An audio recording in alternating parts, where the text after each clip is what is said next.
Bonjour Internet, comme vous avez pu le voir avec le titre et la miniature, voici une nouvelle vidéo du cycle OVNI en BD. On reste dans le thème, mais cette fois-ci on change de style visuel, puisque cette bande dessinée emprunte beaucoup au code graphique du manga. Et pourtant ce n'est pas un auteur japonais qui est au crayon, mais bien un français, comme les précédents albums que je vous ai présentés. Il s'agit donc d'un manga réalisé par un dessinateur français sur un événement survenu au Brésil qui a secoué le monde de l'ufologie et qui provoque des rebondissements encore aujourd'hui. Voici OVNI, l'affaire Varginha de Philippe Auger, publié en 2009 aux éditions Ankama.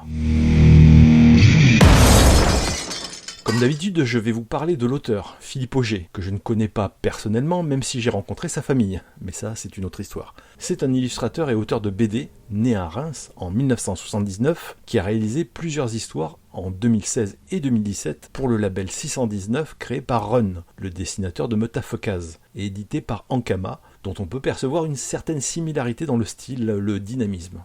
Il a également illustré des histoires de Kid Paddle et Game Over, adaptant son dessin au style de ses séries. Et il fait plusieurs bandes dessinées promotionnelles pour Gaz de France et le Zoo de Beauval. Parallèlement à son boulot de dessinateur de BD, il fait des illustrations pour des organismes officiels, des entreprises, des jeux vidéo. Je vous laisse visiter son profil sur ArtStation, je mettrai le lien dans la description, c'est très intéressant. Pour en venir à cet album, OVNI, l'affaire Varginha, c'est un travail en solo qu'il sort chez Ankama en 2009, quelques années avant ses collaborations à Doggy Bags pour le label 619. Ce petit album au dos carré rappelle bien évidemment les mangas, en noir et blanc, avec des trames de gris, mais également par son graphisme marqué, des dessins très dynamiques qui débordent parfois des cases, les effets sonores représentés visuellement sur la page et pas seulement par des onomatopées. On peut même parler de manfra, un terme que j'ai découvert en recherchant des infos sur ce bouquin. Manfra, ce sont des dessinateurs et scénaristes français qui produisent des récits inspirés des mangas japonais, à la fois dans l'esthétique et dans la thématique.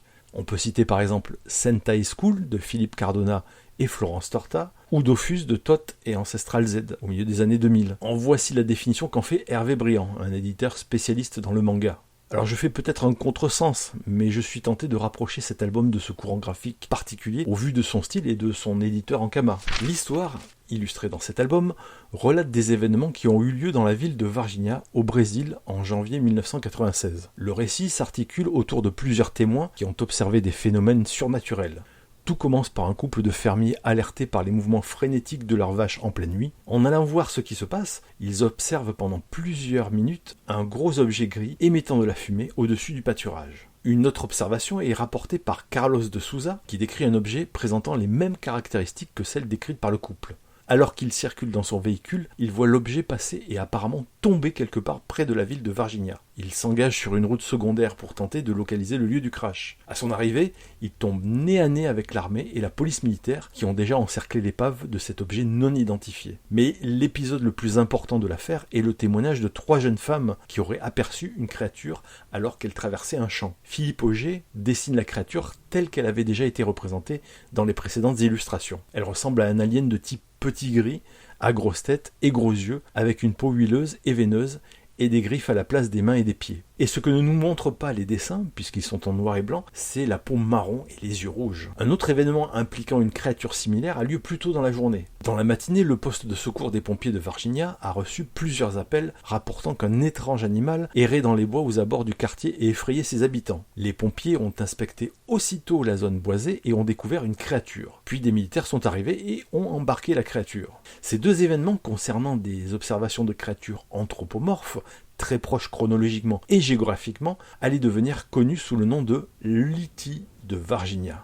Depuis quelques vidéos, j'essaie de vous faire découvrir le genre très niche des récits ufologiques en bande dessinée. Évidemment, il faut s'intéresser aux ovnis et être passionné de bande dessinée en même temps. Compte tenu du nombre ridicule de vues, je me rends bien compte que ce thème n'est pas vraiment populaire et n'attire pas les curieux. Alors n'hésite pas à cliquer sur le pouce si tu es arrivé jusqu'ici, intrépide lecteur. J'ai entendu parler de cette histoire pour la première fois en 1997 dans le documentaire Ils sont parmi nous, diffusé dans la nuit extraterrestre. Le traitement de ces différents récits était plutôt ironique. En même temps, ils étaient présentés par Monsieur Manhattan, interprété par un Benoît Poulvord hilarant. Je n'avais donc pas les détails de l'histoire, ni l'importance qu'elle a dans la mythologie ufologique du XXe siècle. Cette BD permet d'en avoir une interprétation plutôt passionnante et bien écrite, même si la fin du récit penche plutôt vers la théorie d'un complot du gouvernement brésilien tentant de cacher la récupération d'un engin et de créatures extraterrestres. Le dossier présenté après le récit met en avant les théories surnaturelles ou pseudo-scientifiques et s'adresse ainsi aux convaincus, à ceux qui croient déjà aux extraterrestres. L'histoire telle qu'elle est racontée laisse peu de place aux doutes ou aux explications rationnelles, même si elle est basée sur des témoignages réels.